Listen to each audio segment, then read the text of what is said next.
Big gatherings like the Super Bowl or Tucson's Gym Show can be magnets for fun, but magnets for crime as well. For this year's Super Bowl, there's a special concern about a jump in sex trafficking that would victimize and exploit young girls and boys forced into offering sex for sale. As 9 on Your Side's Craig Smith reports, in Tucson, there's a push to prevent sexual exploitation and help victims find new lives.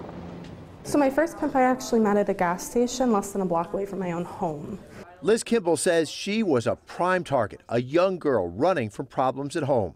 By the time I met my second pimp, I had already been trafficked, I'd been abused, I'd been raped. Now she works to prevent sex trafficking and help victims rebuild their lives. That's the point of this conference set by Kodak Behavioral Health. People fighting sex trafficking say it's hard to express it in numbers because it is so deep underground.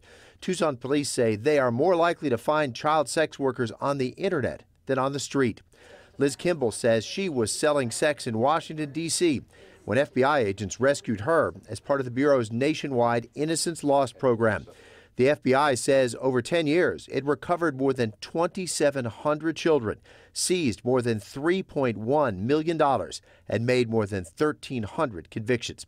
The National Human Trafficking Resource Center says for the first 9 months of last year, its hotline took 42 calls from Arizona, but that may just hint at the true numbers. It's hard for sex slaves to call a hotline or anyone else. They take away their phones, they give them food, they give them shelter, they give them drugs, they become drug addicted.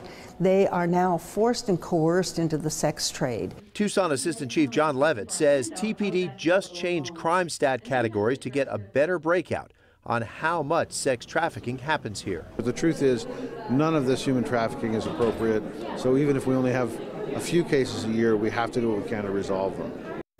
Now, in many cases, when Tucson police arrest someone caught up in sex trafficking, they will get her into counseling and rehab to break the drug addictions that may hold her in the sex trade, and they'll help with job training to help build a new life.